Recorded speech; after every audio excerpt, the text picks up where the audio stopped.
তোর লজ্জা করে না কাজের ছেলে হয়ে বাড়ির মালিকের মেয়েকে প্রপোজ করার? তোর মতো ছোট লোকেরা টাকা পয়সার লোভে বড়লোক বাড়িতে কাজ নেয়। কি ভেবেছিস তোর মতো খ্যাত ছোট লোক গরিব কাজের ছেলেকে আমি পছন্দ করব?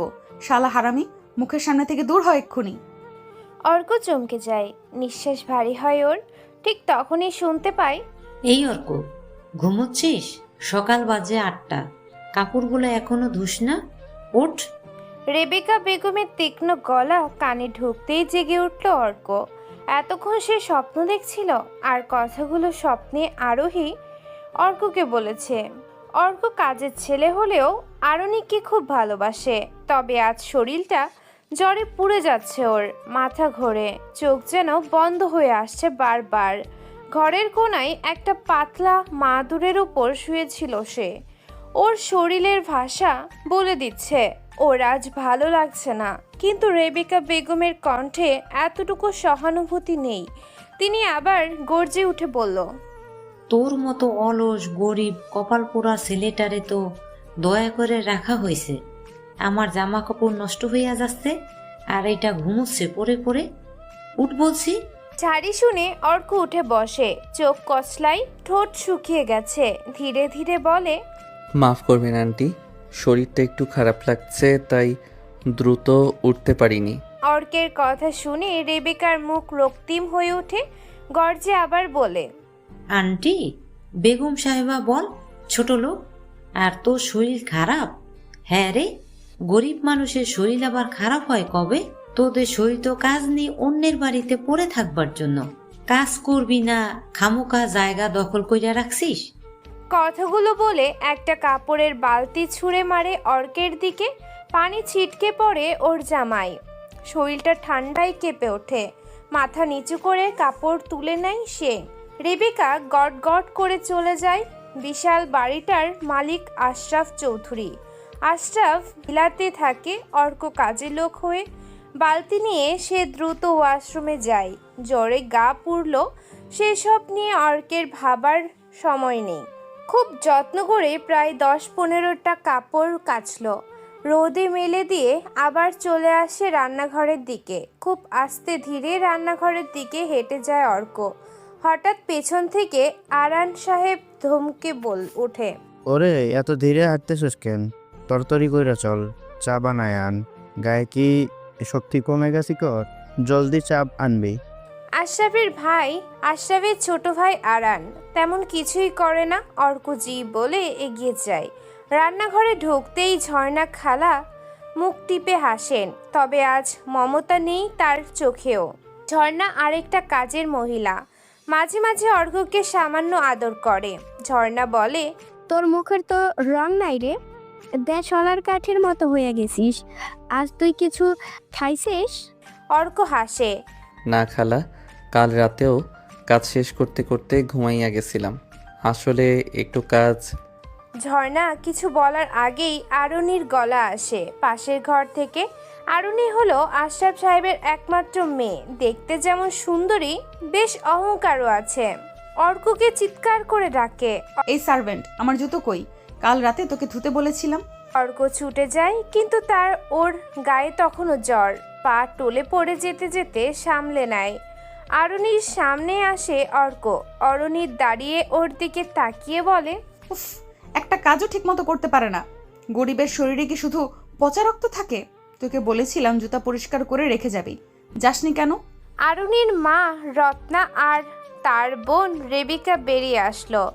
অর্ককে দেখে নাক সিটকায় আর আরুনিকে বলে, তোর বাপের কপালে এইটুকু গরিব কাজের ছেলেটাও বেশি হয়ে গেছি। রাস্তার ছেলেপুলেও তো ভালো, মা মরছে আর রেখে গেছে আরেকটা কাচ্চোরাম। অর্ক চুপ করে দাঁড়িয়ে থাকে। গায়ে কেউ কিছু না ছুড়লেও মুখের কথায় বুকে ছুরি চলে যায় তার। অর্ক জুতা জোড়া রেখে চলে যায় নিজের ঘরে। পাতলা একটা তোশকের উপরে ঘাপটি মেরে বসলো। কাজ করতে করতে অর্কের চোখে জল আসে, কিন্তু সে লুকিয়ে ফেলে। মনে পড়ে তার মা নাসিমা বেগমের কথা। এই বাড়িতেই কাজ করতেন, ঝাড়ু দিতেন, বাসন মাজতেন, কাপড় ধুতেন। সারাদিন শুধু একটা কথাই বলতেন অর্ককে, বাবা, গরিব ঘরে জন্ম হয়েছিস ঠিক আছে, কিন্তু গরিব মন নিয়ে বাঁচিস না। পর সে একদিন এই বাড়ির চেয়েও বড় হবি। তার মা মারা যান হঠাৎ এক অসুখে। তখন এই বাড়ির কেউ একটা গ্লাস পানি দেয়নি ওর মায়ের মুখে। মায়ের মৃত্যুর পর অর্ক এসেছিল এই বাড়িতে শুধু 2টা জামা আর একটা বই নিয়ে। মায়ের কাজের জায়গাটা যেন দেখে যায়। আজ মায়ের ঘরের কাজ এখন তার ঘাড়ে, কিন্তু সম্মান তার চেয়েও ছোট ছোট জিনিস তাকে পদে পদে অপমান করে। কাল রাতে অনেক বৃষ্টি হয়েছিল। সেই বৃষ্টিতে অরণি গিয়েছিল ট্যুরে। গাড়িতে অনেক কাদা লাগিয়ে আনে। অর্ককে চিৎকার করে ডাকে গত রাতে। অর্ক, ওই ছোট লোকের বাচ্চা কাজের লোক। জি ম্যাম। আমার গাড়ির অনেক জায়গায় কাদা লেগেছে, ভালো মতো মুছে দিবি, কোনো জায়গাতে যেন কাদা না থাকে। এইদিকে দেখ, আমার জুতোয় অনেক কাদা, এটাও পরিষ্কার করবি। কিন্তু ম্যাম এত রাতে। চুপ, ছোট লোক, মুখের ওপর কথা বলিস। কথাটা বলে অরণি তার জুতো খুলে অর্কের দিকে ছুঁড়ে মারে। অর্কের পেটে এসে লাগে জুতো। সারা রাত বৃষ্টিতে ভিজে সে গাড়ির সব কিছু পরিষ্কার করে, একদম চকচক করে দেয়। বৃষ্টিতে ভেজার কারণে ওর জ্বর চলে এসেছিল। ভোর রাতে জ্বরের জন্য ঘুমিয়ে যায়। আর আজ সকালে যা হলো তা ভেবে অর্কের যেন চোখ দিয়ে জল গড়িয়ে পড়তে শুরু করেছে। অর্কের মনে পড়ে রান্নার কথা। রান্নাটাও তার করে নিতে হয়। আরও কাজের লোক আছে, সবার সাথেই এই বাড়ির মানুষেরা এমন আচরণ করে। অর্ক দুপুরে চা নিয়ে যাচ্ছিল ড্রয়িং রুমে। সেখানে অতিথিরা বসে আছে, অরণির বন্ধুরা এসেছে। অর্ক সবার দিকে তাকিয়ে চা দিতে থাকে। শরীর খারাপের কারণে হঠাৎ হাত কাঁপে তার। এমন সময় চায়ের কাপ পড়ে যায় আরোহণীর বান্ধবী মেহের পায়ের উপর। তৎক্ষণাৎ কষে চড় দিয়ে চিৎকার করে ওঠে মেহে। ইস, এ কি করলি? আমার পাজামাটা একেবারে নষ্ট করে দিলি। কি ভাই অরণি, কি করলো এটা? দেখ কাকে ধরে এনেছিস। অরণি দাঁড়িয়ে বলল, ওরে, এত সাহস তোর! মুখ দেখে তো নর্দমার পানি মনে হয়। আর তুই 20,000 টাকা দামের ড্রেস নষ্ট করে দিছিস। তোকে আমি। অরণির এসে অর্কের গালে একটা চড় বসিয়ে দেয়। অর্কের সারা শরীর যেন কাঁপুনি হতে শুরু করে। এমনিতে সকাল থেকে সে খায়নি, সময়েই পায়নি খাওয়ার, তার উপর এমন নির্যাতন। কিন্তু এখনো অর্কের অপমানিত হওয়া বাকি। অর্ক চুপচাপ দাঁড়িয়ে। রত্না বেগম এগিয়ে আসে। রত্না বেগম সেই কাপ তুলে অর্কের মুখের সামনে ছুঁড়ে ফেলে বলে, চল, 4 জায়গায় ঠান্ডা পানি খা তোরা। এর চেয়ে তো কিছু আশা করাই বোকামি। আর শোন, পুরো ফ্লোর মুছবি তুই। অর্ক মাথা নিচু করে থাকে, চোখ দিয়ে পানি পড়ছে। সবাই চলে গেলে বালতি নিয়ে এসে জায়গাটা মুছতে শুরু করে, সাথে কাঁদছেও। চোখের জল কেউ দেখতে পায় না, কারণ সে জানে দুঃখ দেখানোর অধিকার গরিবদের নেই। রাত হয়ে আসে। বাড়ির সবাই খাওয়া দাওয়া করে টিভির সামনে বসেছে। অর্ক তখন বাথরুম পরিষ্কার করেছে। শরীরটা আর চলতে চায় না। কোনো রকমে কাজ শেষ করে সে নিজের ঘরে আসে। নিজের ঘরে কোণে এসে বসে। ঝর্ণা খালা খাবার দিয়ে গেছে, সেগুলো খেয়ে হেলান দিয়ে বসলো অর্ক। ব্যাগ থেকে বের করে তার মায়ের ছবি আর সেই পুরনো খাতা, তাতে লেখা একটা লাইন তার মুখে ফিসফিস করে। তুই পারবি বাবা, আমি জানি। যারা তোকে অপমান করবে একদিন তাদের কাছে তুই হবি সম্মানের নাম। অর্ক চোখ বন্ধ করে। ওর মায়ের স্বপ্ন অর্কের পূরণ করতেই হবে, যেভাবেই হোক। অর্ক হার মানবে না। রাতটা কেটেছে জ্বর, কষ্ট আর না বলা কান্নার সাথে। অর্ক বিছানায় ঘুমিয়ে পড়েনি ঠিকভাবে, বরং হেলান দিয়ে বসে কাটিয়েছে রাত। ভোর রাতের দিকে অর্ক খোলা খাতার উপর মাথা রেখেই কখন যেন ঘুমিয়ে পড়েছিল। একদম কাক ভোরের দিকে হালকা ঠান্ডা বাতাস এসে অর্কের বড় চুলগুলো এলোমেলো করে দিচ্ছে। কিন্তু অর্ক জানে আজ একটা বিশেষ দিন। আজ আরোহণীর জন্মদিন, আর বাড়ি সাজানো লোক আসবে আজ। অর্ক বাইরে আসে। প্রতিদিনের মতো সকালের জন্য চা নাস্তা বানিয়ে রেডি করে টেবিল সাজিয়ে ফেলে। সবাই সকাল 9টার ভেতরে উঠে খাবার খায়। অর্ক সব কিছু সাজিয়ে ফেলেছে। আরানের ছেলে রোহান আসে অর্কের কাছে। তোকে বলছিলাম জুতার জোরে কালি করে দিতে, দিসনি কেন? বলি গরিব হয়েছি, যেটা বলবো সেটা করবি। কুত্তার যেমন একটা রুটি দিলে কাছে আসে, তেমনি কাজের লোকদের টাকা দিলে সব করে। তুই করিস না কেন? স্যার এসব কাজ আমি অর্কের গালে চড় দেয়, গালি দিয়ে বলে, শুয়োরের বাচ্চা, তুই করবি না তো আমি করব? মুখের উপর কথা বলিস, কাজ কর শালা। তোর মা না করতো না, মহিলাটারে যা বলতাম তাই করতো। এই বলে রোহান চলে যায় সেখান থেকে। অর্ক বিমূঢ় দৃষ্টিতে চলে যাওয়া দেখতে থাকে। কোনো উপায় না পেয়ে অর্ক সব জুতা কালি করতে বসে পড়ে। সারাদিন সে কাজ করে, এরই ভেতরে বাড়ি সাজানো শেষ। বাড়ি যেন সাজিয়ে ফেলা হয়েছে রূপকথার রাজ্যের মতো। দেয়ালে রঙিন লাইট, বিশাল কেকের অর্ডার, ফটকের সামনে কার্পেটের। বাড়ির প্রতিটি সদস্য আজ ব্যস্ত, কিন্তু অর্ক সেও ব্যস্ত, তবে অন্যভাবে।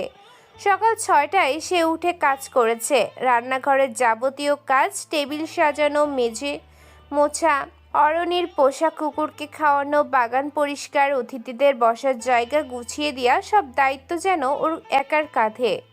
অর্ক রান্নাঘরে কাজ করছে এখন। রেবেকা বেগম রান্নাঘরে ঢুকে অর্ককে বলেন, এই শোন, গেস্টেরা যেন কিছু নিয়ে অভিযোগ না করে। ভুল করলি তোর আজ কপাল ফাটবে, বুঝলি তো অর্ক? সব কাজ যেন ঠিক মতো হওয়া চাই। অর্ক মাথা নিচু করে। জি ম্যাডাম।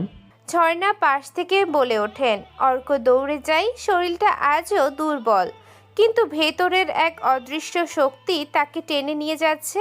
চোখে ঘুম নেই, পেটে খাবার নেই, কিন্তু তবুও দায়িত্বে ভুল নেই ওর। সে জানে যদি একটুও ভুল হয় তবে আজ শুধু কথা নয়, গায়ে হাত পড়বে অনেক বেশি। তারপর বিকেল 5টার দিকে বাড়ির সামনের উঠোন রঙিন রূপ নিয়েছে।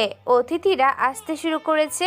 গাড়ি থেকে নামছে সুসজ্জিত মানুষ, যাদের গা থেকে আসা দামি পারফিউমের গন্ধে বাতাস ভারী। অর্ক তখন মেইন দরজার পাশে দাঁড়িয়ে অতিথিদের থেকে আনা গিফটগুলো সাজিয়ে দিচ্ছে আর একটা করে ফুল দিচ্ছে। অরণির বান্ধবী মিহিও এসেছে, সাথে এসেছে আরও নাম না জানা অতিথিরা। বিজনেস আইকন আরশাদের মেয়ের জন্মদিনে এমপিও এসেছে। এমপির মেয়ে ফারিয়া অর্কের দিকে তাকায়। অর্ককে খুব কম দাম দিয়ে নতুন শার্ট আর প্যান্ট কিনে দিয়েছিল, সেটাই পরেছে ও, তবে খালি পায়ে আছে।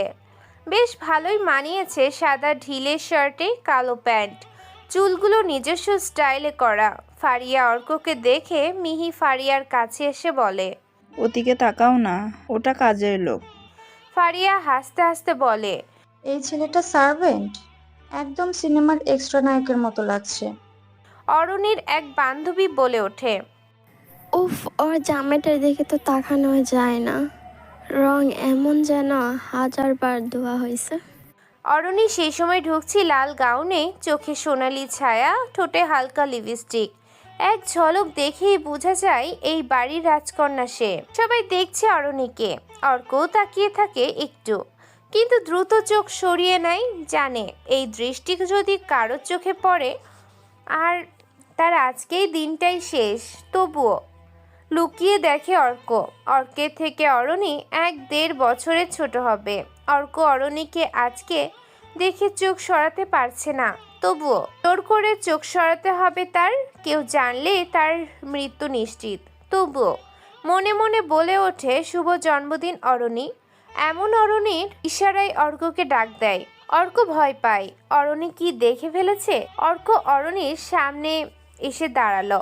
অরণি হঠাৎ বলেই ওঠে, এই অর্ক, কেক কাটা হবে 6টায়, টেবিল সাজানো শেষ হয়নি এখনো কেন? তোর মাথা ঠিক আছে? ওইদিকে দেখ, টেবিল চেয়ার নেই, 2টো টেবিলে ফলের বল নেই, সেসব কোথায়? সবার সামনে কথা শুনে অর্ক তাড়াতাড়ি বলে, আমি এখনই করে দিচ্ছি সব ম্যাম। অরণি ঠোঁট বাঁকিয়ে বলে, এই ছেলেটা তো কাজেই লাগে না মা, তোমরা এমন লো কোয়ালিটির সার্ভেন্ট কই থেকে পাও? রত্না ম্যাডাম হেসে বলেন, বাবা একটু বসিস না, এই ঘরে 3টা ফুটবল লাগবে। কি করব মা, তোদের বাবার দয়া তো রাখতেই হয়।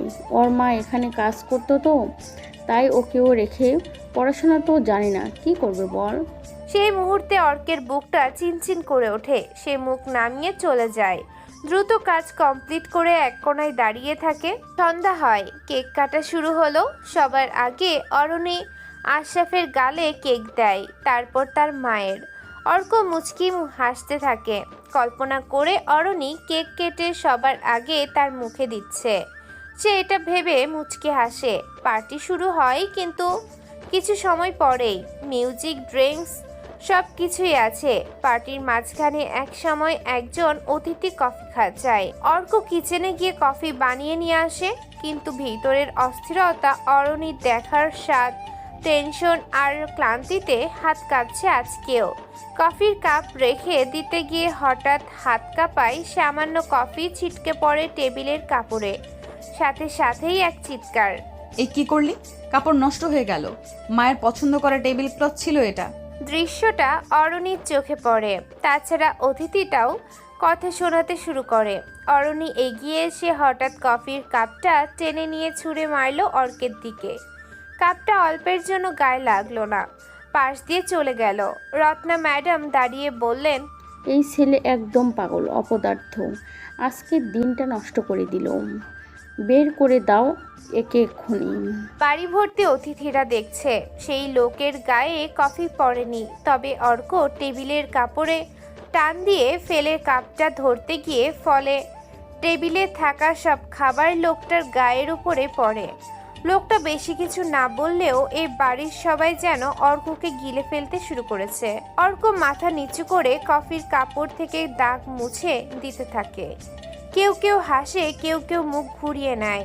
অর্কের মায়ের বয়সী একজন কাজের মহিলা ঝর্ণা খালা একটু এগিয়ে এসে বলে, ম্যাডাম, ছেলেটা অসুস্থ, ক্ষমা করে দিন আজকের মতো। রেবেকা বেগম বলে ওঠেন, ও কাজের লোক, যত বেশি ছাড় দেব তত বেশি মাথায় উঠে। কাল থেকেই নতুন ছেলে মেয়ে দেখবো আমি। অর্ক আর কিছু না বলে রান্নাঘরের দিকে হাঁটতে থাকে। মনটা ভারী হয়ে আছে। মাথায় তখন শুধু মায়ের মুখ, যেন তিনি বলছে, বাবা, যত অপমানই করুক, তুই কাজ শেষ করিস। মানুষ মানুষকে অপমান করে, কিন্তু তুই জানিস তো অপমানের জবাব সময় দিতে হয়। পার্টি শেষ, সবাই খেয়ে দিয়ে বেরিয়ে গেছে। অর্ক একা বসে রান্নাঘরের কোণে। উঠে দাঁড়ালো। টেবিলের ওপর পড়ে থাকা ময়লা প্লেট ধুচ্ছে সে। কাঁধ ব্যথা করছে, চোখে ঝাপসা দেখা যাচ্ছে। একটা কাপ ধুতে ধুতে হঠাৎ হাত ফসকে যায়, কাপটা ভেঙে পড়ে। সে থমকে দাঁড়ায়। চারদিক একেবারে নীরব, কেউ নেই।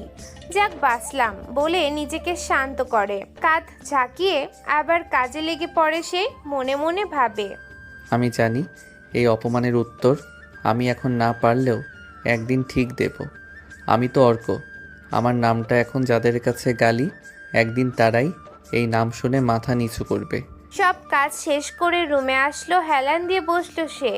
তারপর ব্যাগ থেকে বের করে পুরনো খাতা সেখানে লেখে, পৃথিবী কখনো গরিবকে ক্ষমা করে না, কিন্তু সে সফল হলে সবাই তাকে চিনে নিতে বাধ্য হয়। রাত গভীর হলেও অর্কের ঘুম আসে না। চোখের পাতা ভারী হলেও মনের ভিতর চলতে থাকে নানা কথা। অরণির সেই চোখ, ঠোঁট বাঁকানো অভিব্যক্তি, পার্টির মাঝে অর্কের দিকে ছুঁড়ে দেওয়া কফির কাপ, সব যেন ঘূর্ণির মতো ফিরে ফিরে আসে। কিন্তু এর মধ্যেও তার বুকের ভেতর এক অসহায় আবেগ ধীরে ধীরে মাথা চাড়া দিয়ে ওঠে, যেটার নাম ভালোবাসা। অর্ক জানে এটা ঠিক নয়। এই ভালোবাসা একতরফা, অসম্ভব, অসম। কিন্তু তাও সে পারে না নিজেকে থামাতে। হয়তো অরণির চোখে তার প্রতি ঘৃণা থাকলেও তার মায়াবী চেহারা, কথা বলার ভঙ্গি, চোখের ভাষা সবই যেন অর্কের ভেতর এক অদ্ভুত আলোড়ন তোলে। পরদিন সকাল, বাড়ির সবাই ব্যস্ত। রেবেকা বেগম টিফিন প্যাক করেছেন। ঝর্ণা খালা খাবার তৈরি করেছেন। অর্ক সেই আগের মতো কাজ করছে, মাথা নিচু করে, শব্দ না করে। কিন্তু আজ ভেতরে কিছু একটা বদলেছে। অর্ক জানে আজ তাকে কিছু বলতে হবে। আজ সে সাহস করে বলবে তার মনের কথা আরণিকে। কারণ অর্কের একটা লক্ষ্য আছে, আর সে লক্ষ্যে পৌঁছাতে হলে অর্কের এই কঠিন সিদ্ধান্ত নিতেই হবে। যে বাড়ির লোকেরা তাকে অপমান করে, গালি দেয়, সবার সামনে ছোট করে, তাদের একমাত্র মেয়েকে ভালোবেসে সে অপরাধ করেছে কিনা জানে না, শুধু জানে এটা তার হৃদয়ের সত্য। অরণির আজ একটু তাড়াতাড়ি উঠছে। ভার্সিটিতে যেতে হবে ওর, আজ ক্লাস আছে। সেই রুমে বসে চুল বাঁধছে, পাশে রাখা পারফিউম থেকে হালকা একটা সুগন্ধ ছড়াচ্ছে। অর্ক ট্রে হাতে ওর রুমে ঢুকে চা দিয়ে যেতে, কিন্তু আজ সে থেমে যায় দরজার কাছে। গলা শুকিয়ে আসে, হৃৎপিণ্ড থক করে অরণিকে দেখে। আসতে পারি ম্যাম? আয়, চা রেখে যা। অর্ক ধীরে ধীরে এগিয়ে যায়, কিন্তু ট্রে রাখার পর সে নড়ছে না দেখে অরণি বলে, আর কিছু বলবি? জি ম্যাম। হ্যাঁ বল। অর্ক সাহস করে বলে। আমি কিছু বলতে চাই আপনাকে। অরণি ব্রু কুচকে তাকায়, তারপর বলে, তুই আমাকে হঠাৎ এমনভাবে বলছিস কেন? যাই হোক, কি বলবি বল। অর্ক অরণির কথা শুনে তার চোখে চোখ রাখে, কাপা গলায় বলে, আমি আপনাকে মানে তোমাকে ভালোবাসি অরণি। অনেক দিন ধরে বলার সাহস পাইনি, আজ বলতে পারলাম। 1 সেকেন্ডের নিস্তব্ধতা, এরপর যেন আগুন জ্বলে ওঠে অরণির চোখে। তুই কি বললি? তুই আমাকে কি বললি? ভালোবাসা? তুই? তোর মতো একটা নোংরা গরিব অশিক্ষিত কাজের ছেলের সাহস পায় আমাকে ভালোবাসার কথা বলতে? আর তার চিৎকারে রুমে ঢুকে পড়ে রত্না বেগম, রেবেকা বেগম, তানভীর ভাইয়া, সালাম কাকা, রোহান। সবার চেহারায় বিস্ময়। কি হয়েছে অরণি? মা, ও কাজের ছেলে হয়ে আমাকে আজকে ভালোবাসি কথা বলতে এসেছে। কি? ওরে ধর, এ কি কথা বলছে রে এই ছেলে? তুই সাহস পেলি কই? এই ছেলেটা পাগল হয়ে গেছে মনে হয়, মারো একখান। সাথে সাথেই অর্ককে চড় থাপ্পড় ধাক্কা দিয়ে ফেলে দেওয়া হয় মেঝেতে। ওর মুখ দিয়ে রক্ত পড়ে। বাড়ির মেয়ের দিকে নজর? তুই কি নিজের জায়গায় ভুলে গেছিস? তোর মায়ের মতো তোকেও রাস্তার ধারে ফেলে দেব। হারামের বাচ্চা আমাকে প্রপোজ করেছে, ওর এত বড় সাহস! আমার নখের যোগ্যই না তুই। তোর না আছে পড়াশোনা, না আছে টাকা, তোর পরিচয় দেবার মতো কিছুই নেই, আসছিস প্রপোজ করতে? তোমরা দাঁড়িয়ে কেন? মারো কুত্তাটাকে। এরপর আর কোনো কথা নয়, অর্ককে বাড়ির সব ছেলেরা এগিয়ে এসে মারতে থাকে। প্রায় আধামরা করে অবস্থায় রাখে অর্ককে। সেদিন দুপুরে অর্ককে ঘরের জিনিসপত্র সহ বাড়ি থেকে বের করে দেয়া হয়। ঝর্ণা খালাও কিছু করতে পারে না, তার চোখে জল কিন্তু কণ্ঠ রুদ্ধ। রাস্তায় এসে পড়ে অর্ক, দারোয়ানও এই সুযোগে দুটো লাথি দেয় অর্ককে। হাত পা মুখ ফেটে দিয়ে রক্ত বের হয়েছে অনেকে। অর্কের হাতে ছোট্ট একটা ব্যাগ, কিছু জামা কাপড় আর সেই পুরনো খাতা। মুখে এক ফোঁটা শব্দ নেই, শুধু চোখের কোণ বেয়ে অশ্রু গড়িয়ে পড়ে, কিন্তু সে তা মুছে ফেলে, কারণ সে জানে এখানে কান্না দুর্বলতা। সবাই গেটের কাছে দাঁড়িয়ে। এবার যদি তোর ছায়াও দেখি এ বাড়ির আশেপাশে, পুলিশ ডেকে ধরিয়ে দেব। তুই তো একটা বিষাক্ত সাপ। তুই ভুলে যাস না তুই কাজের ছেলে অর্ক। তোর জায়গা গেটের বাইরে, আমাদের সামনে দাঁড়ানোর সাহস আর যোগ্যতা নেই তোর। এই বাড়িতে কাজ করে খেতিস, খেতে দিলে খাইতে পারতি। যা ভাগ, রাস্তার কুকুর কোথাকার। এক পলক অরণির দিকে তাকায় সে, তারপর অর্ক আর দাঁড়ায় না। খোঁড়াতে খোঁড়াতে রক্ত মুছতে মুছতে সেখান থেকে চলে আসে। দিন পেরিয়ে রাত আসে। সে সারা দিন ফ্লাইওভারের ভেতরেই শুয়েছিল। এখন রাত। ঢাকার রাস্তায় রাত নেমে এসেছে। গায়ে জ্বর, হাতে ব্যাগ, পকেটে টাকা নেই।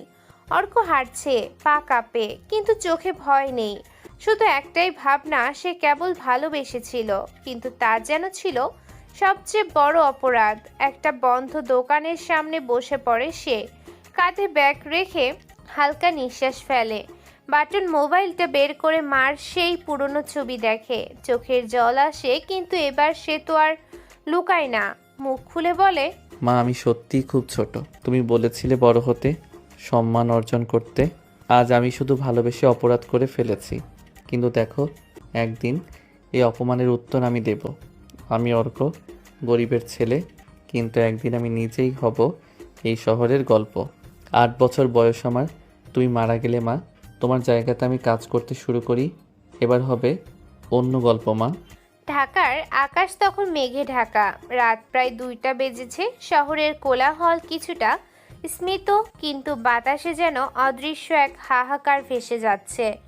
ফুটপাতের এক কোণে ভাঙা দোকানের সামনে অর্ক বসে আছে নিঃশব্দে, মাথা নিচু, চোখে ক্লান্তি, গায়ে জ্বর ওর। তবুও ভিতরে কিছু একটা জেগে উঠেছে। অপমানের তাপে, অবহেলার বিষে হৃদয়ে জন্মে নিচ্ছে এক দৃঢ় প্রতিজ্ঞা। সেই প্রতিজ্ঞার নাম, তাকে বড় হতেই হবে। অর্কের কাছে এখন নেই কোনো আশ্রয়, থাকার জায়গা নেই, খাবার নেই, বন্ধুও নেই, শুধু আছে একটা ব্যাগ, কিছু পুরনো জামা আর একখানা নোটবুক, যেখানে তার মা অর্ককে যা বলতো সেসব নিয়ে লেখা কয়েকটা লাইন এখনো পড়ে আছে। বাবা, দুনিয়া যদি তোর দিকে পিঠ ঘোরায়, তুই যেন নিজের দিকে ঘুরে দাঁড়াস। চোখ বুজে সে মায়ের কণ্ঠস্বর কল্পনা করে। গলার কাছে একটা চাপা কান্না গলা জমে আছে, কিন্তু কান্না না করে সে উঠে দাঁড়ায়। সে জানে এই শহর তাকে জায়গা দিবে না যদি সে নিজের জায়গা না বানায়। সকালে এক মসজিদের অজুখানার পাশে মুখ ধোয়, জ্বরের ঘোরে হাত কাঁপে। ইমামের সহকারী এক তরুণ তাকে দেখে বলে, ভাই, আপনি ঠিক আছেন? কোথায় থাকেন? দেখে তো মনে হচ্ছে কিছু খাননি। অর্ক শুধু ভদ্রতার হাসি হাসে। কোথাও না, আর কোথাও থাকার জায়গাও নেই, খাওয়ার কিছুই নেই। ছেলেটার নাম আকাশ। আকাশ তাকে এক গ্লাস পানি দেয়, দুটো রুটি। অর্ক খায়। তখনই মনে হয় পৃথিবীতে ভালো মানুষ এখনো আছে, সবাই নিষ্ঠুর নয়। সে মনে মনে বলে, যেদিন উঠে দাঁড়াবো এমন হবে যেন কেউ আর আমাকে রুটি দিয়ে দয়া করতে না পারে, বরং আমি অন্যদের মুখে খাবার দিতে পারি।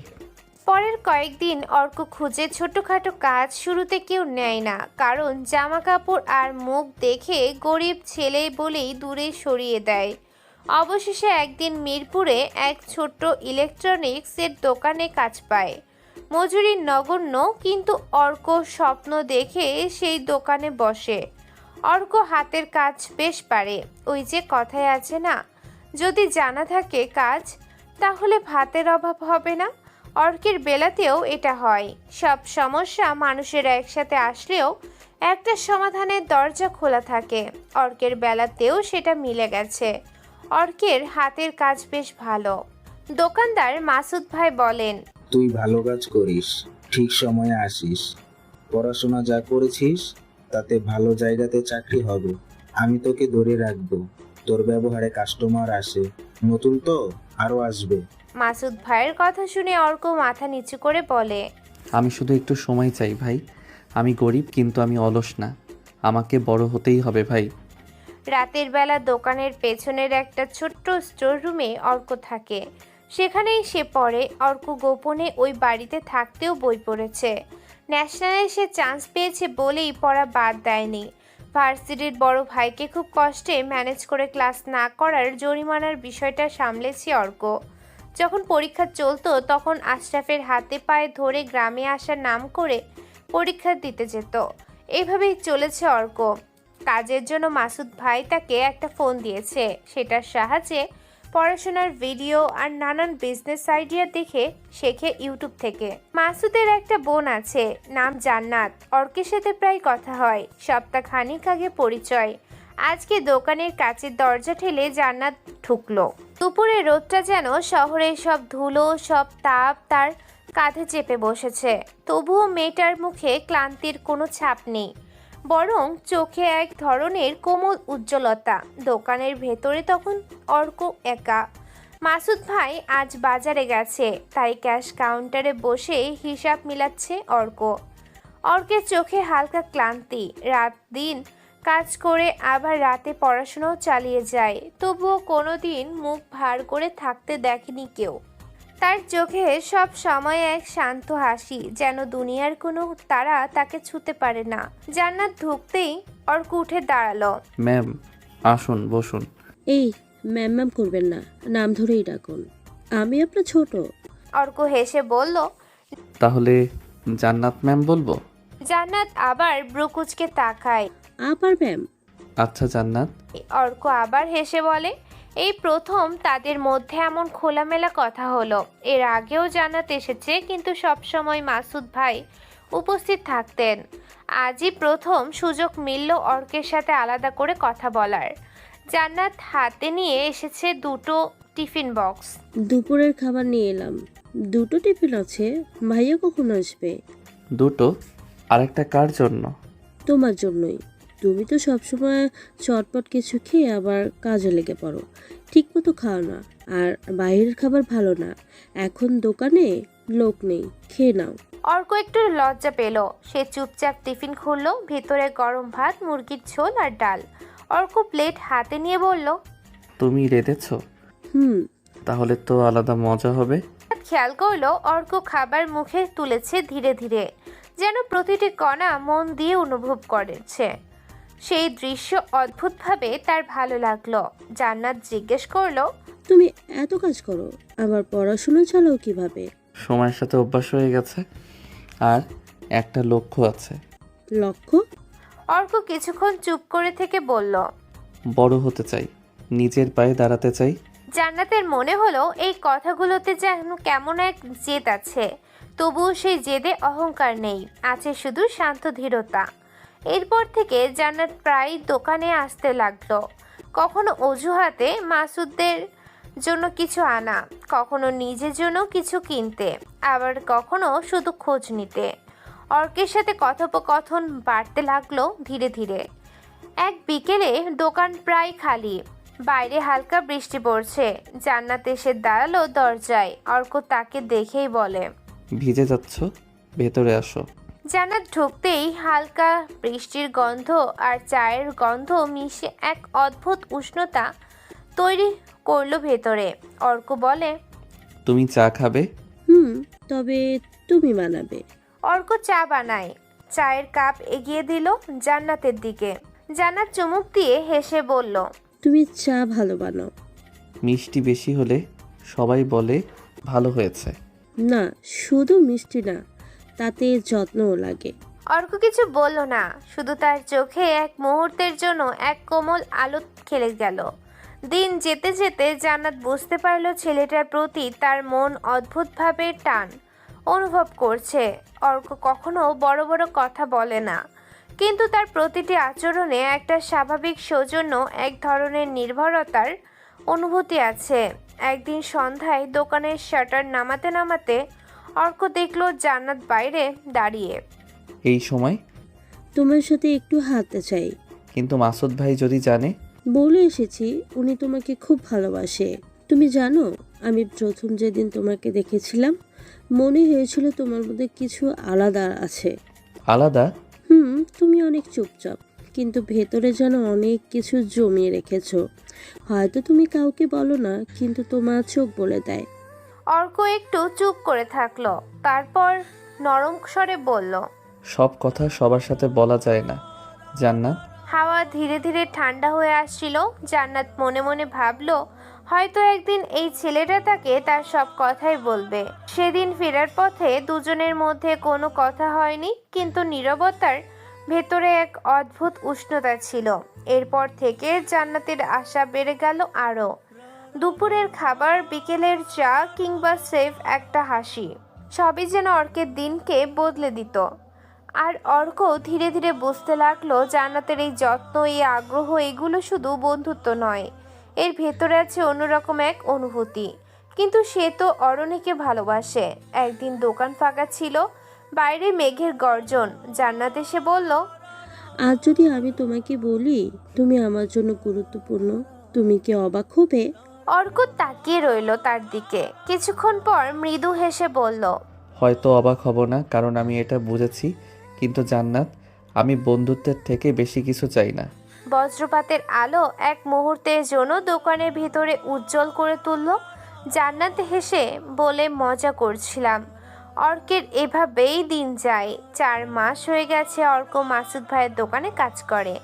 একদিন সে ইউটিউবে দেখে how to start a business with zero money নামের একটি ভিডিও। চোখে আলো জ্বলে ওঠে ওর।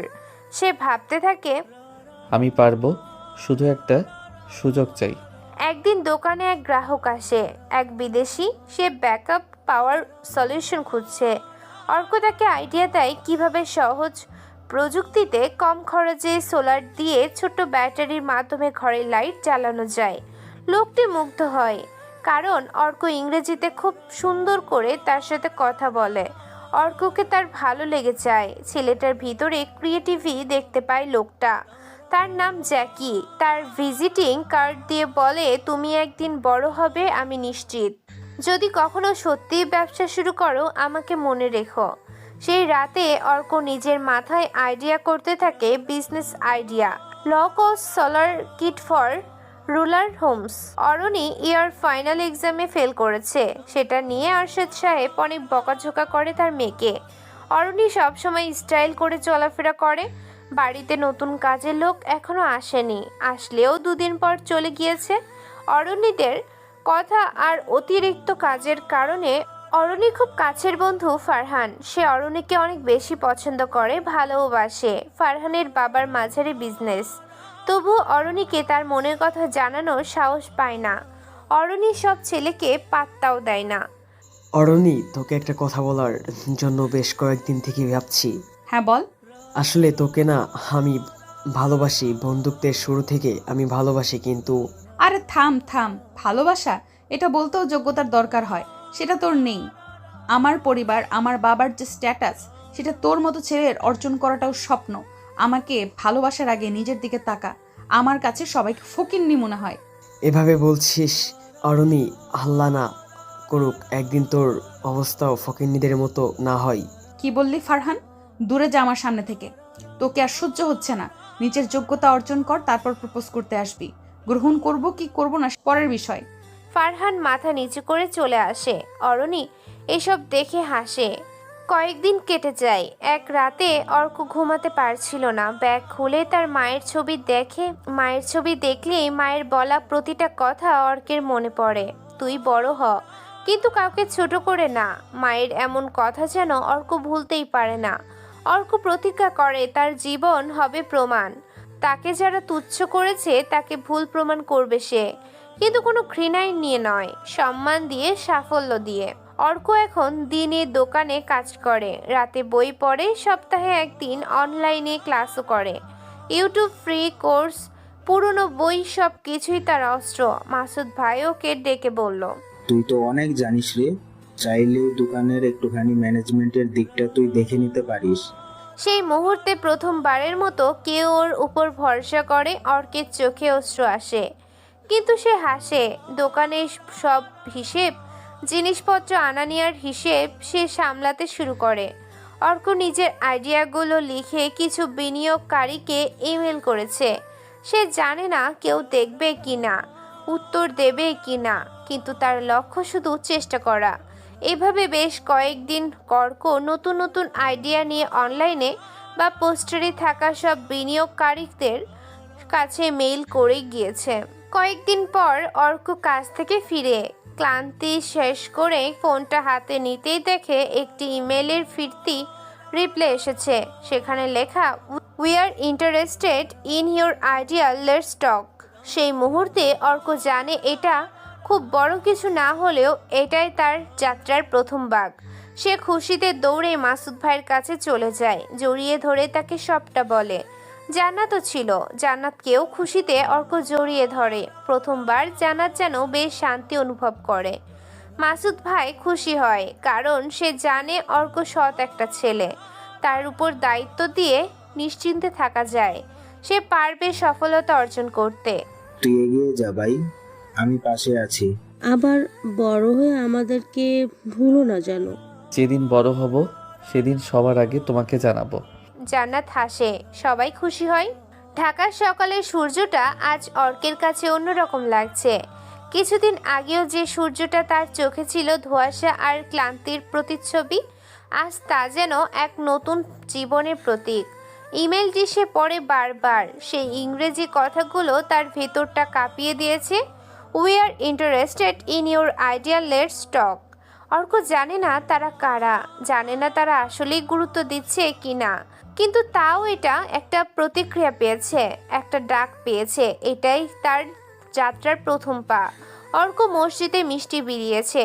যশোরের একজন তরুণ উদ্যোক্তা, নাম নাফিস। তার ছোট্ট একটি স্টার্ট আপ গ্রামীণ এলাকায় সোলার সলিউশন এর জন্য কাজ করে। অর্কের পাঠানো প্রেজেন্টেশন দেখে সে মুগ্ধ। আজকে সে অর্ককে কল করেছে। অর্কের যেন হাত পা কাঁপে। সে রিভিউজ করে কলটা নাফিস বলে, তুমি কোথা থেকে শিখলে সব? জি ভাই, পড়াশোনা করে। মানে? আসলে ইউটিউব, পুরনো বই, পত্রিকা, বিভিন্ন ভিডিও দেখে। নাফিস হাসে, অবাক হয়, তারপর বলে, তুমি তো মেধাবী, তুমি যদি রেডি থাকো আমরা পার্টনার হতে পারি। প্রথম থেকে ইনভেস্ট করতে পারি 1,00,000 টাকা আর কিছু যন্ত্রপাতি। শর্ত একটাই, ইমানদারি আর পরিশ্রম থাকতে হবে। আইডিয়া তোমার, কাজ তোমার, ইনভেস্ট আমার। অর্ক যেন কিছুক্ষণের জন্য নিঃশ্বাস বন্ধ করে রাখে, তারপর শুধু বলে, আমি আমার জীবন দিয়ে দেব এই প্রজেক্টে। মাসখানেক পরে নাফিসের সাহায্যে ঢাকার মিরপুরে একটা ছোট্ট রুম ভাড়া নেয় অর্ক। 500 square feet. এক পাশে সোলার কিটস রাখার সেলফ, অন্য পাশে একটা ডেস্ক, একটা চেয়ার, একটা পুরনো ফ্যান ঘুরছে মাথার উপরে। অর্ক যে দোকানে থাকতো, মানে মাসুদ ভাইয়ের ইলেকট্রনিক্সের দোকান, সেখানে আছে। দোকানের পাশের এক বাড়িতে থাকে মাসুদ ভাইয়ের চাচাতো ভাই রাকিব, মেকানিক, কাজ জানে বেশ ভালো। আরেকজন হলো আলফি, হাই স্কুল ড্রপ আউট, কিন্তু আইটি সম্পর্কে কৌতূহলী, আর তারও কিছু গুণ আছে ওইসবের ওপর। অর্ক তাদের ডেকে বলে, শোনো, আমরা কিছুই না, কিন্তু একসাথে হলে হতে পারি অনেক কিছু। আমি শুধু চাই তোমরা চেষ্টা করো আমার সাথে, আমরা পারবো। এভাবে হাল ছাড়তে পারি না আমরা। ভাই আমরা তো গরিব মানুষ, এমন কিছু পারবো? আমরা গরিব কিন্তু ব্যর্থ না। চেষ্টা যদি থাকে তফাৎ গড়ে দেওয়া যায়। টিম হিসেবে কাজ করব আমরা। জান্নাতকেও বলেছি, সেও থাকবে কমিউনিকেশনের জন্য। 4 জনের টিম শুরু করে ছোট্ট পাইলট প্রজেক্ট। গ্রামে একটা সোলার লাইট বসানো, তারা সফলও হয়।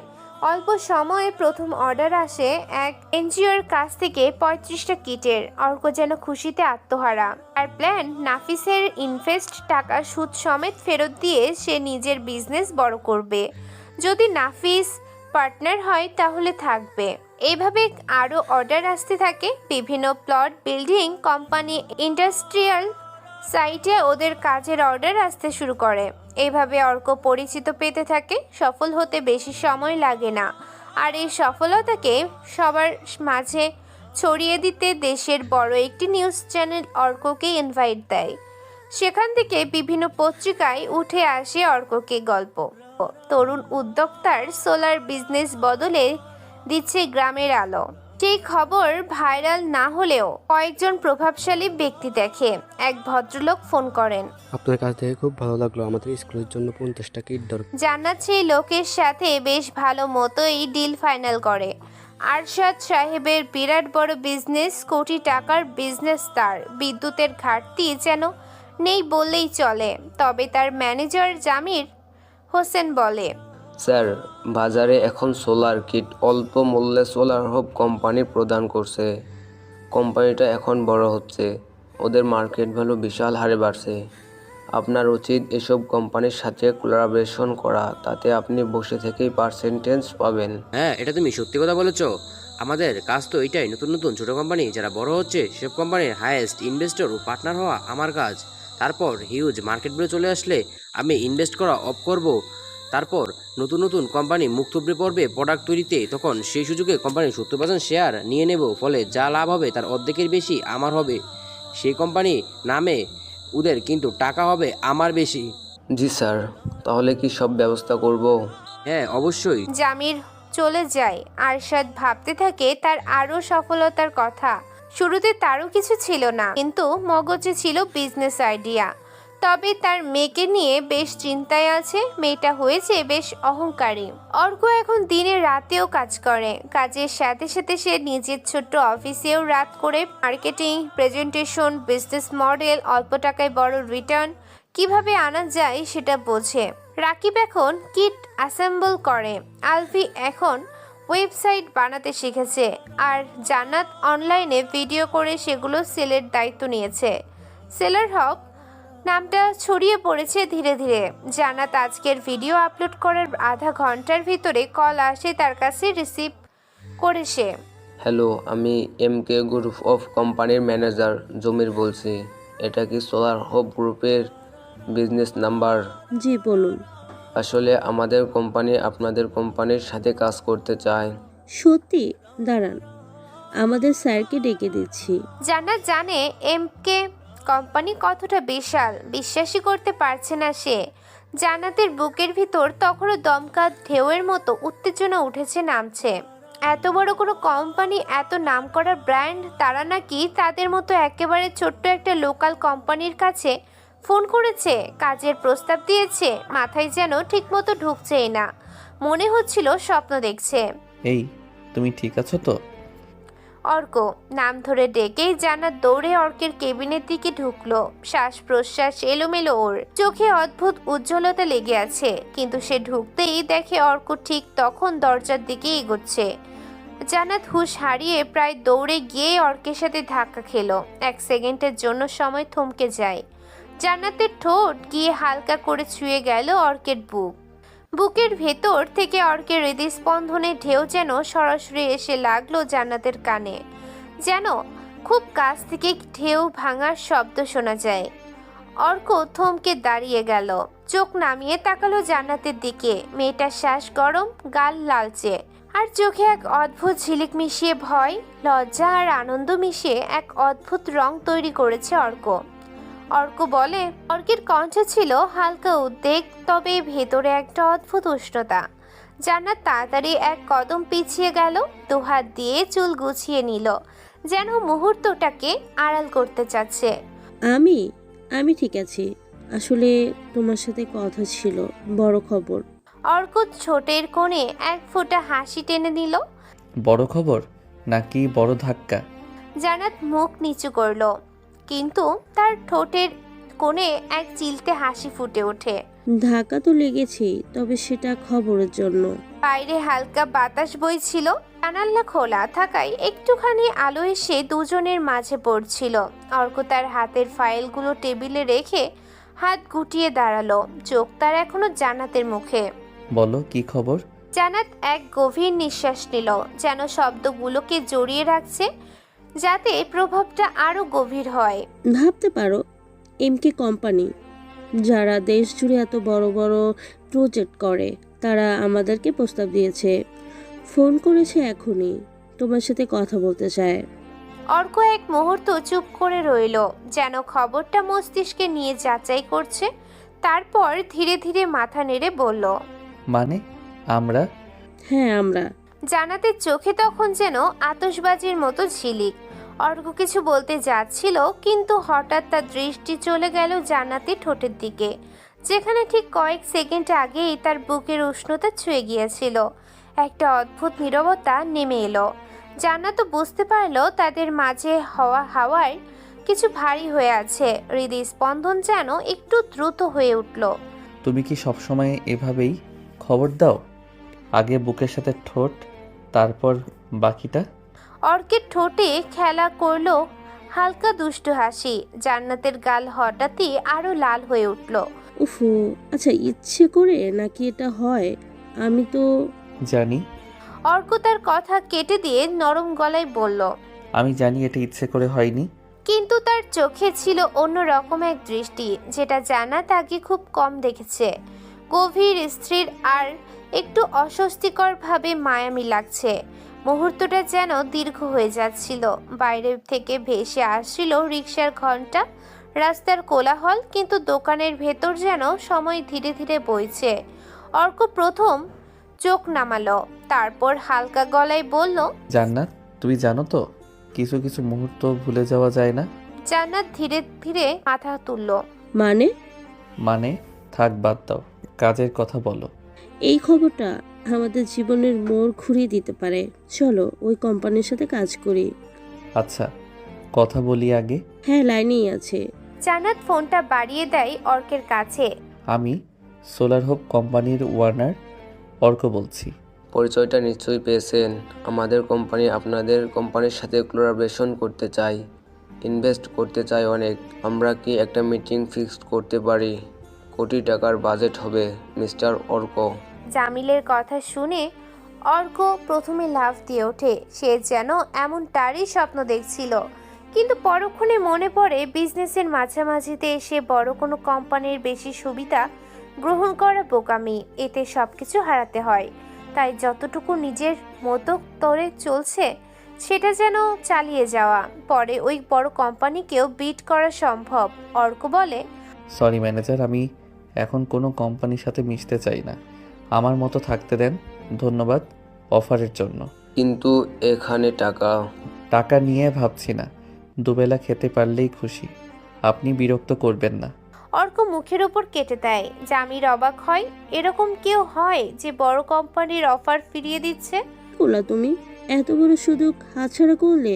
না, আমি স্বপ্ন এমকে কোম্পানির সাথে কাজ না করা। আমার স্বপ্ন মাঝারি থেকে শুরু করে বড় কোম্পানিকে বিট করা। তারা ইনভেস্ট হলে লাভ হবে জানি, কিন্তু কথায় আছে অতি মিষ্টিতে পুষ্টিহরণ। জানি আমাদের কোম্পানিকে ওই জায়গাতে নেবার স্বপ্ন দেখি। অর্ক আর কিছু না বলে চলে যায়। জান্নাত বোকার মতো তাকিয়ে থাকে। মনে পড়ে একটু আগের ঘটনা। সে লজ্জা পায় আবারও। অর্ক আজ একটা বিরাট বড় অ্যাপার্টমেন্টে এসেছে ডেলিভারি দিতে। ডেলিভারি দিয়ে ফিরতে ফিরতে রিক্সা নিল অর্ক। কিছুটা দূরে রাস্তার কাজ থাকায় রিক্সা ঘোরাতে হয়। হঠাৎ চোখে পড়ল সেই বাড়ি, মানে আশরাফ সাহেবের বিশাল অট্টালিকা। গেটের সামনে সেই সিকিউরিটি গার্ড আজও আছে। অর্ক কিছুক্ষণ রিক্সা থামিয়ে বাড়িটা দেখে। স্মৃতিগুলো ভিড় করে আছে। সেই কফির কাপ ছুঁড়ে মারা, অপমান, ঘৃণা সব ভাসতে থাকে। কিন্তু আজ অর্কের চোখে জল আসে না। বাড়িটার দিকে তাকিয়ে সে শুধু ভাবে, এত তাড়াতাড়ি ফিরে আসার জন্য না, আমি ফিরব এমনভাবে যে সবাই মাথা নিচু করবে। এই বাড়িটা আমার চাই। ফিরে আসে নিজের ছোট্ট দোকানে। এক ক্লায়েন্ট 1 লাখ টাকার প্রজেক্টের জন্য চেক দেয়। অর্ক প্রথমবার নিজের নামে চেক দেখে। সে হাসে, কাঁদে না, শুধু চোখ বন্ধ করে বলে, মা, আমি আস্তে আস্তে এগোচ্ছি। ওদিকে অরণি বাড়িতে এসেছে। দারোয়ান পত্রিকা পড়ছিল। গাড়ির ভেতর থেকে অরণি সেদিকে তাকায়। অর্কের চেহারা চোখে পড়ে ওর। সে গাড়ি থামিয়ে পত্রিকাটা হাতে নেয়, কিন্তু পড়ার সেভাবে সময় না পেয়ে আবারও রেখে দেয় অরণি। সোলার হোপ এখন ছোট্ট শহরগুলোকে আলো ছড়াচ্ছে। অর্ক ব্যবসা চালিয়ে যাচ্ছে। একটা করে ডিস্ট্রিবিউশন পয়েন্ট খুলছে প্রত্যন্ত এলাকায়। সরকারি একটা ছোট্ট ফান্ড পেয়েছে সে। সাংবাদিকতা তার সাক্ষাৎকার নিচ্ছে। কিন্তু সে এখনও সে ছেলেটাই যে রাত 2টায় হেডফোনে জোরে জোরে ইংরেজি শোনে, কারণ উচ্চারণ ঠিক করতে হবে। ক্লায়েন্ট মিটিংয়ে ভুল করা যাবে না। একদিন একটা চিঠি আসে সরকারি একটি প্রকল্পে পার্টনারশিপের সুযোগ। যদি হয় তাহলে সোলার হোপ বদলে যাবে সম্পূর্ণরূপে। অর্কের সোলার হোপ এখন শুধুই ছোট্ট একটা উদ্যোগ নয়, এটি ধীরে ধীরে একটি শক্তিশালী ব্র্যান্ড রূপ নিচ্ছে। প্রতিদিন কাজের চাপ বাড়ছে, কিন্তু তার সাথে সাথে বাড়ছে মানুষের ভরসাও। গ্রামীণ এলাকা থেকে শুরু করে শহরের ছোট্ট স্কুল, এনজিও, এমনকি কিছু সরকারি সংস্থার সবাই চাইছে সোলার হোপ এর সাথে কাজ করতে। অর্ক এখনও সে পুরনো সস্তা জামা পরে, কিন্তু তার চোখে ঝলকানি। আজ সকালে বাংলা নিউজ 24.com-এ একটা আর্টিকেল বের হয়। একজন কাজের ছেলে থেকে কোটি টাকার উদ্যোক্তা অর্কের গল্প। নিউজটা ফেসবুকে শেয়ার হতে থাকে। অর্ক অবাক হয়ে দেখে অনেক পুরনো পরিচিতরাও তাকে মেসেজ করছে। কেউ বলছে তুই না সেই অর্ক, কিন্তু সে কারোর উত্তর দেয় না। হঠাৎ তার আইডিতে মেসেজ আসে, মিহি আইডিটার নাম। অর্ক নামটা দেখে চমকায়। প্রোফাইল পিক দেখেই চিনতে পারে এটা অরণির সেই বান্ধবী মিহি। এই, আপনি অর্ক স্যার না? মানে আমি একটা অর্ককে চিনি। অর্ক সিন করে না, তবে বেশ মজা পায়। ঠোঁটের কোণে পৈশাচিক একটা হাসি জমা হয় অর্কের। তবে সাফল্য পেলেও অর্ক বদলায় না। প্রতিদিন রাত 2টা অবধি সে পড়ে ব্যবসা, প্রযুক্তি, লিডারশিপ নিয়ে। নিজের ইংরেজি স্কিল ভালো করার জন্য ইউটিউবে ভিডিও দেখে, স্পিকিং প্র্যাকটিস করে। আয়নার সামনে দাঁড়িয়ে তার একটা কথা মনে পড়ে বারবার। অন্যদিকে অরণির এখনও সে কোটিপতির মেয়ে, অথচ সময়টা পাল্টেছে। সামাজিক মিডিয়ায় সে নিজের ছবি পোস্ট করে, ব্র্যান্ডের পোশাক, দামি রেস্টুরেন্ট, ফ্যাশন শো করে। আর অরণি, তার পাশে থাকে ধনী বন্ধু বান্ধব। তাদের মধ্যে সেই একজন হলো ফারহান। যদিও সে মোটামুটি ধনী, তবুও অরণিদের মতো নয়। ফারহান ভালোবাসে অরণিকে, কিন্তু বুঝতে পারে অরণি তাকে শুধু বন্ধু না, চাকরের চোখেও দেখে।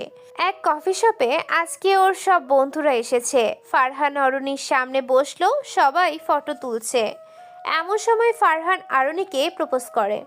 আমি তোকে ভালোবাসি অরণ্যি, প্লিজ আমার প্রস্তাবটা ভাব। তোকে অনেক ভালোবাসা দেব।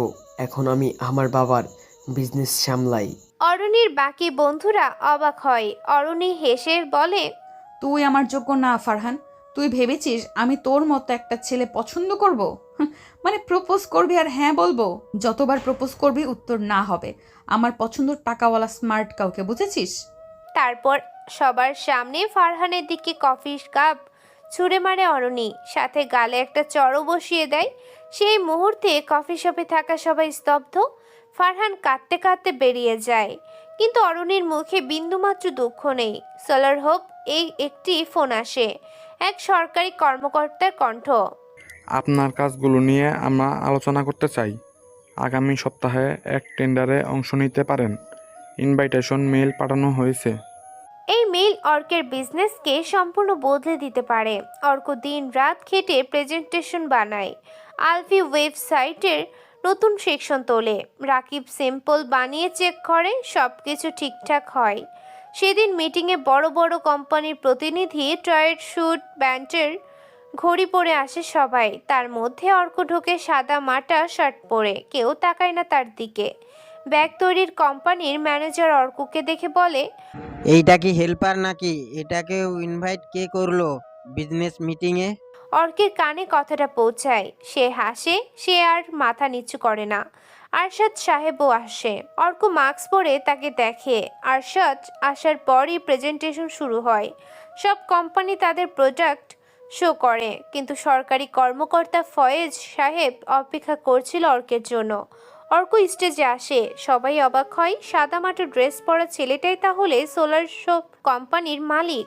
সে প্রেজেন্ট করে নিজের মতো, তার ভিজুয়াল ডেটা, বাস্তব কেস স্টাডি সব কিছু দেখে জাজরা তাকিয়ে থাকে। ফয়েজ বলে, আরশাদ সাহেব চেহারা দেখে না, শুধু নামটা শুনে চমকায়, তবে তখনও জানে না এটাই সেই অর্ক। রাতে বসে অরণি ফেসবুক স্ক্রল করছিল, হঠাৎ চোখে পড়ে এক news headline, solar hope selected for government rural energy project worth 5 crore। অরণি চমকে ওঠে, নিউজে ছবি দেয়া অর্কের। সে দৌড়ে পত্রিকাটা বের করে। হ্যাঁ, এটা তো সেই অর্কের ছবি ছিল।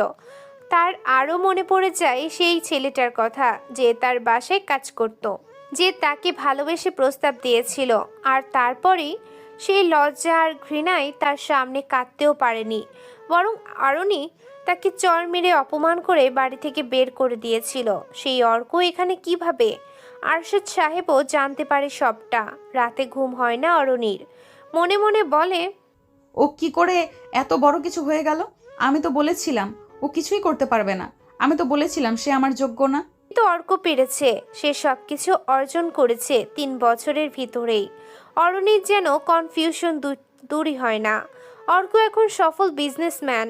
বিভিন্ন বিজনেস মিটিংয়ে তাকে ইনভাইট করা হয়, তবে সে খুব কম দামি কাপড় পরে সেখানে আসে। দারোয়ানেরাও এত কম দামি পোশাক পরে না।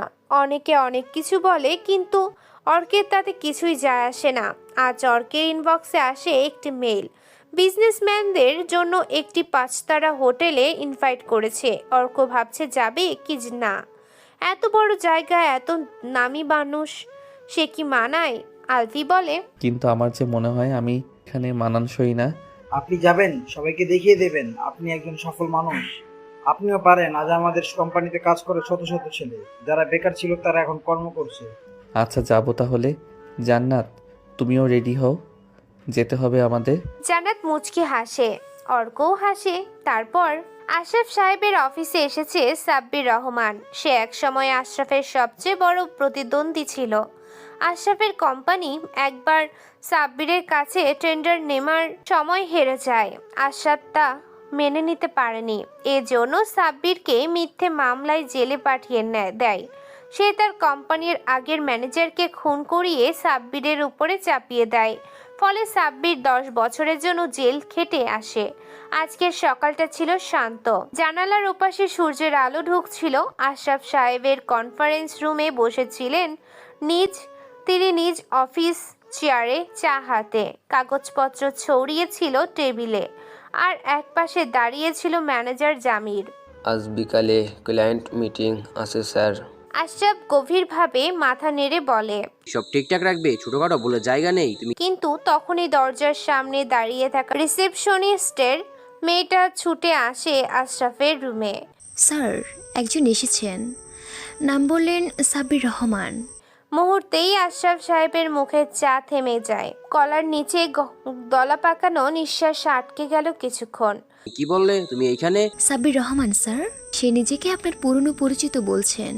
এক মুহূর্তের নিস্তব্ধতা ভেদ করে দরজাটা নিজের মতো করেই খুলে গেল। গাঢ় নীল শার্ট, চাপা চোখ, মুখে পুরনো এক বিষাক্ত হাসি নিয়ে এক ব্যক্তি ঢুকে পড়ল কনফারেন্সের রুমে। মাথা উঁচু করে এক সময়কার অন্ধকার জীবনের বোঝা বহন করে আসা সাব্বির রহমানের চেহারাটা যেন অনেক বেশি ভারী দেখাচ্ছে, কিন্তু তার চোখে ছিল আগুনের মতো তীক্ষ্ণ প্রতিশোধ। প্রশ্নটি করে আশরাফ দাঁড়িয়ে পড়লেন চেয়ারে। ইয়েস পার্টনার, আমি এসেছি। তুমি তো। আশরাফ কিছু বলতে চাইলে সাব্বির থামিয়ে দেয়। আমি তো জেলে ছিলাম 10 বছর, আর প্রতি রাতে আমি শুধু ঘুমিয়ে একটা মুখ দেখতাম, সেটা তোমার মুখ। আর আজ সে স্বপ্ন থেকে বেরিয়ে এসেছি, বাস্তবে এসেছি তোমার চোখের সামনে। আশরাফ এবার কড়াভাবে বলে, তুমি তো সাহস কম না, কি চাও আর কিভাবে এসেছো? সাব্বির একটু হেঁটে তার টেবিলের দিকে এগিয়ে গিয়ে ধীরে ধীরে বলে, তুমি বিজনেসে জেতার জন্য সবকিছু করতে পারো। তুমি ভেবেছিলে আমি ভেঙে গেছি, হার মেনে নিয়েছি। না পার্টনার, আমি ফিরে এসেছি শুধু একটা কাজ করতে, তোমার সাম্রাজ্য আমার পায়ের নিচে নিয়ে আসতে। তুমি একটা খুনি, তুমি আমার ম্যানেজারকে খুন করেছিলে। না আশরাফ, তুমি করিয়েছিলে খুনটা, শুধু দায়টা চাপিয়ে দিয়েছিলে আমার উপর। তুমি ভাবছো কি কেউ জানে না? আমি জানি। খেলা এখনো শেষ হয়নি, এবার তোমার ধ্বংস কেউ আটকাতে পারবে না। সাব্বির কথাগুলো বলে সেখান থেকে চলে যায়। আশরাফ ভয় পেয়েছে, সে কি বলবে বুঝতে পারে না। রাজধানীর অভিজাত হোটেল ইন্টারন্যাশনাল গ্র্যান্ড প্যালেস, দুর্লভ এক সন্ধ্যার আয়োজন। পুরো হল রুম জুড়ে ঝলমলে ঝাড়বাতি, সুগন্ধি মোমবাতির আলোর নিচে ঘুরছে শহরের সবচেয়ে নামি দামি শিল্পপতিরা, বিনিয়োগকারীরা, মিডিয়া ব্যক্তিত্ব এবং রাজনীতিবিদরাও। আজকের অনুষ্ঠানের নাম ইনোভেশন ইন বিজনেস, বাংলাদেশের কর্পোরেট জগতের সবচেয়ে সম্মানজনক বিজনেস অ্যাওয়ার্ড নাইট। এবং আজকের মধ্যমণি, যাকে ঘিরে এত উত্তেজনা, সোলার হোপ গ্রুপের সিইও। নামটা এখন শহরের প্রতিটি কর্পোরেট ক্যানভাসে ছাপা অর্ক রহমান। একই সময় অরণি প্রস্তুত হচ্ছিল তার ঘরে, পরনে সিলভার হাই স্লিভ গাউন, কানে হীরার দুল, ঠোঁটে লাল লিপস্টিক। আয়নার সামনে দাঁড়িয়ে নিজেকে একবার দেখে নিয়ে ঠোঁটে এক টুকরো তৃপ্তির হাসি দিয়ে বলে, আজ সবাই তাকাবে আমার দিকে। মাথার ভেতর একটাই চিন্তা, ফারহান আজও হয়তো থাকবে। তাকে ইগনোর করব এবং আজ সবাই দেখবে আমি কাকে পছন্দ করি। তবে অরণি জানতো না আজ যে মানুষটিকে সে দেখতে পাবে তাকে সে চিনবে ঠিকই, কিন্তু নিজের মনকে মানাতে পারবে না। সন্ধ্যা হয়, হল রুমে একে একে প্রবেশ করছেন সবাই। চারপাশে হালকা জেজ মিউজিক, হোস্টেসরা স্টেজে প্রস্তুত, মিডিয়া ব্যস্ত লাইভ আপডেটে।